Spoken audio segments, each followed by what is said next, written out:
So the learning signpost is up on the CAF resources OneDrive.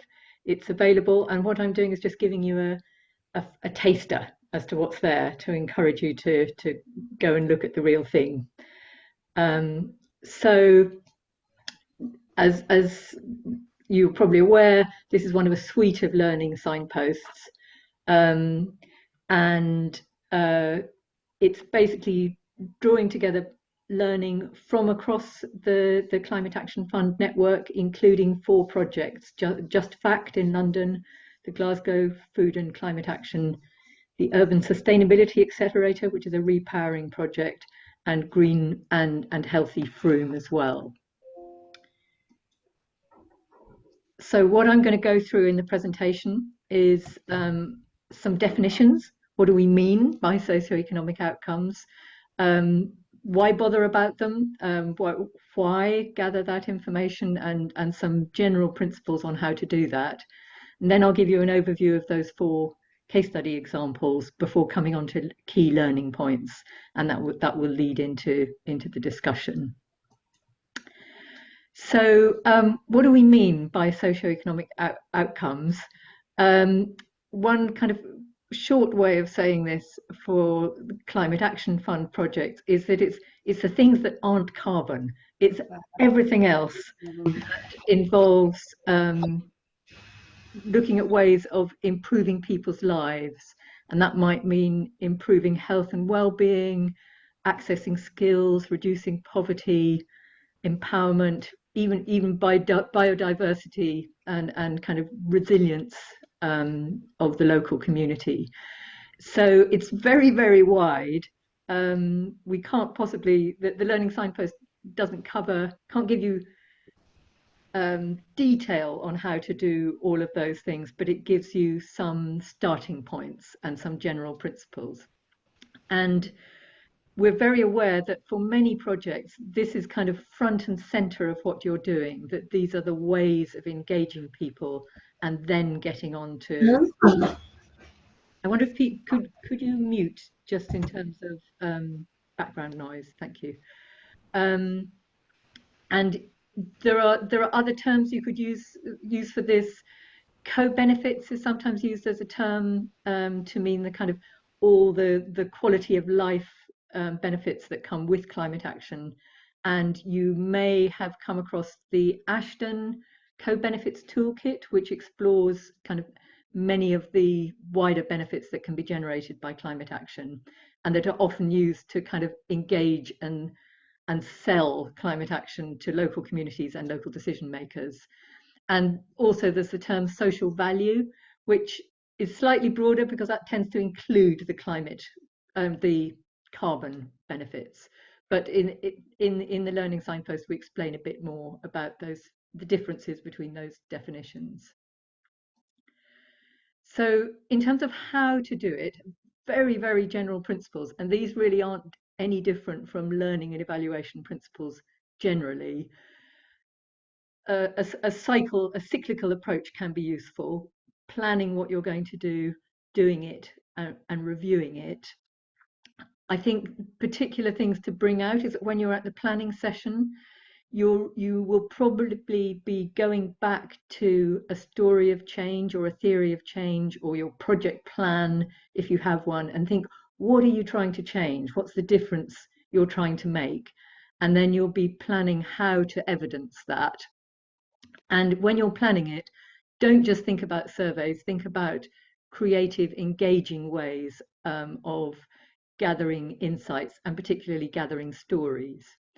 So doing is the do bit of the cycle is about generating that evidence, and importantly, at the end, or the end of that cycle, making time for reflection, pulling in not just the team that's been gathering the data, but other people involved in the project in a participatory way, can be really valuable. Can be hard to make time for that, but that's, in a way, that's what it's all for. That's the most valuable part of the cycle before you head off and do it again next year, as it were. one important thing is to be realistic about what's achievable. And MB Associates have developed a set of what they call the core principles to think about how detailed is the work you need to do. You know, not to set yourselves ambitions that are beyond the resources of your project, or that actually interfere with what you're trying to do in the project, that are too onerous. So kind of think about why you're doing it. Who are you trying to convince? It's got to be convincing for your audience, which might be potential funders. It might be the National Lottery Community Fund. Doing it in a way that's consistent with your aims or on message, being realistic about the time and resources you have, and doing enough to make the case, but not too much. And some of the case studies will come on to show that you can tailor your approach according to the resources that you've got available in your project. So just a few hints and tips before we get onto the more detailed examples.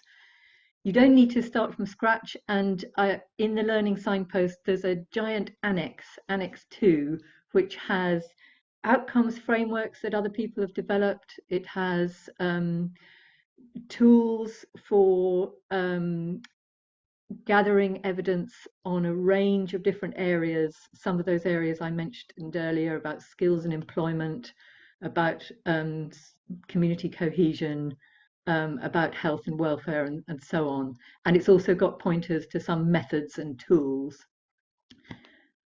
Make it participatory and fun. You use creative methods where you can. If you can get people engaged at the end of an event in a participatory way in giving feedback, that may be much more effective, may get a better response rate than sending them a survey later.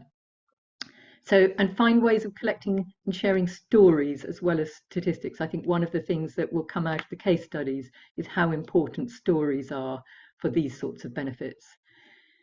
Keep it core, as those principles I mentioned earlier, and then kind of practical things that you want to be looking at types of evidence that will pick up changes that your project is making. You'll probably want to track things through your project, so choosing approaches that are practical enough to be repeated and that work well with your target groups.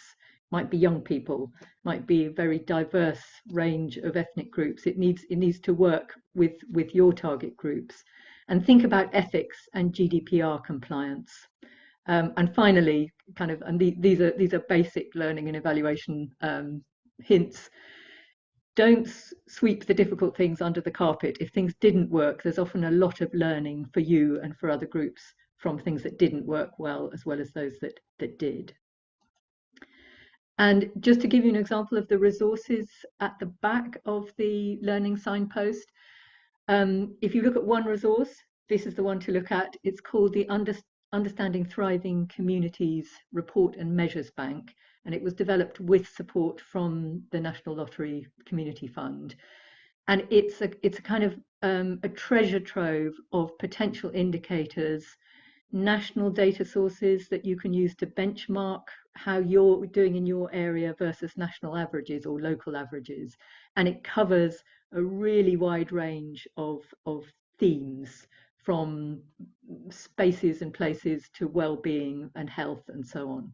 So that's a resource that, of all the resources that are in the learning signpost, that's the one that I find myself going back to when I'm thinking we want to assess X, how are we going to do it?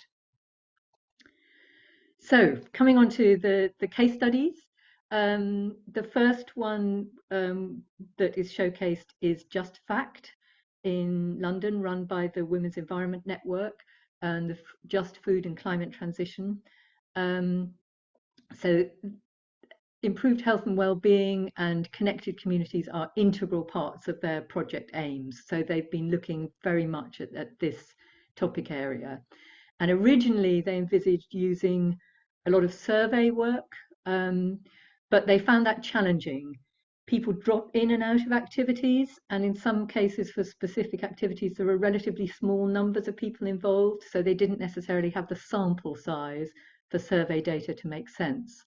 So they've evolved their approach. They're shifting now more on collecting well-evidenced stories through staff observations, through incorporating feedback into events, and putting an emphasis on capturing first-hand stories. So going back to the person to whom the change was reported to have happened and asking them, capturing with videos or with an interview, capturing as much some depth as to what difference it really made to them.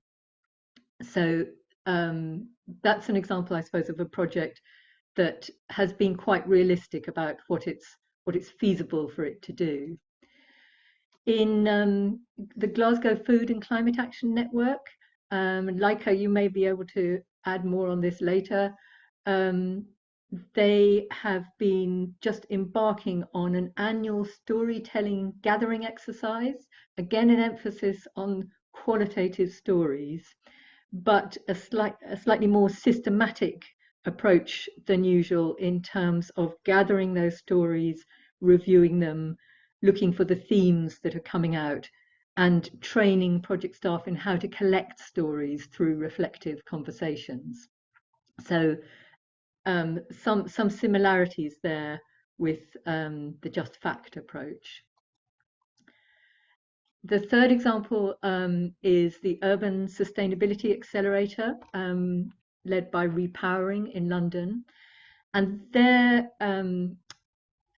ambitions, their target outcomes are a lot about empowerment, skill building, and employment outcomes. And they do that through keeping an internal activity log, but also preparing case studies, blogs, and videos to showcase, I suppose, again, it's stories, the examples of positive economic impacts. And they did do a survey of their members and volunteers back in 2022 with some external support.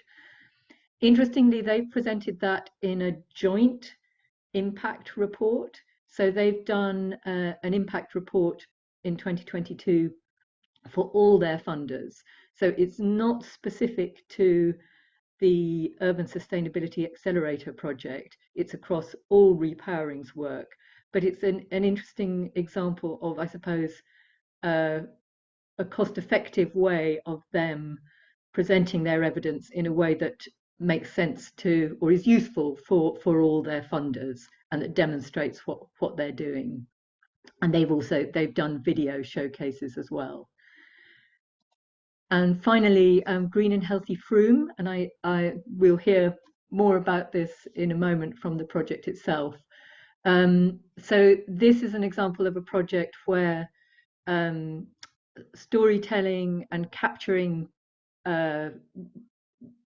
qualitative information has been designed into the project from the outset. So there's a storytelling work stream, which is not only sharing stories, but developing toolkits for the other work streams to use and developing videos.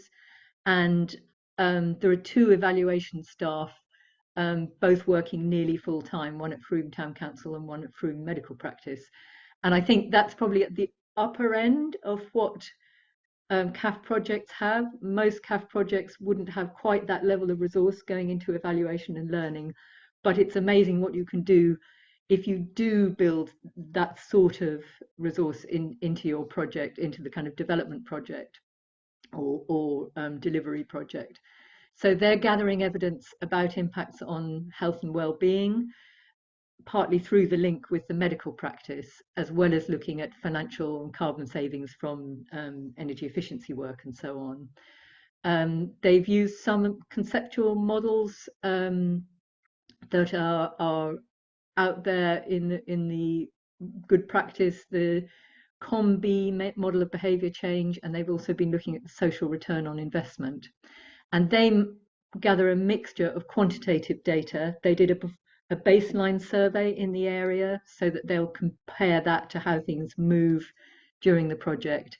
And they also, for activities that involve enough people, they do before and after surveys.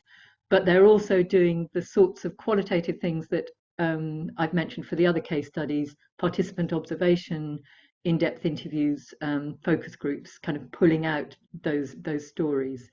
And they impressively prepared an 80-page impact report, which fed into the process of bidding for their delivery grant, which they say has also been helpful in attracting people to the project. Key learning points from Green and Healthy Frome, and I recognise all of these from looking at the other projects too, that attribution can be tricky, seeing whether changes are attributable to the particular things you're doing as opposed to wider changes that are happening in the community. Being careful about data protection and confidentiality is important, particularly if you're dealing with issues about, quite personal things, health, well-being, employment, so on. Make sure you allow enough time for it, because particularly with qualitative data, working through what it means, analysing interviews and findings and so on is quite time consuming. Another thing they found was that while a survey might have been developed in 1 year, next year the questions that the project is interested in, a particular project is interested in, may be slightly different. Things shift over time, and you need to be careful about how surveys appear to the people, how survey questions appear to the people who are being asked them. Really importantly, when you're planning this sort of work, building in the resources to the budget from the outset, it can be really valuable, so that it's actually integrated into the project design, and so that people have enough time in their budgets to contribute to it. And in the case of Green and Healthy Frome, they've got evaluation work, and they've also got the storytelling work stream. So making sure that those are linked is very important. And finally, some overall key learning points.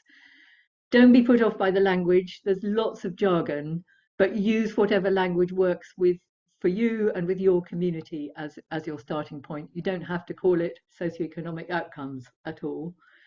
You don't have to measure everything. So that's why the planning stage is important, thinking about what matters to you, and that'll help you later on. There are some resources flagged here from the National Lottery Community Fund. As with don't measure everything, use those core principles to focus on what you really need to do, and don't try to be over ambitious. Don't feel that you have to do an all dancing approach, because the best can be the enemy of the good. Don't just do surveys, be a bit more, think more widely than that. Think about stories, about images, video clips, blogs, and so on. And remember that stories can have more impact than statistics. I think there's a lot of findings in the communications world that stories talk to humans. Human stories talk to humans. If possible, embed your feedback activities in the activities themselves, which could be, physical, stand up if you found this useful, sit down if you don't, or post-its or whatever. And that point again, try not to do this as an afterthought. Try and think of this as early as possible, so that you can integrate it into people's times and budgets, because you will need time from the people who are giving and gathering the information, as well as from your kind of central project function. So I would like to say a big thank you to the case study contributors, to Elle, Eleanor, Rachel, and Owen. And I will stop now so that we can share discussion on these points.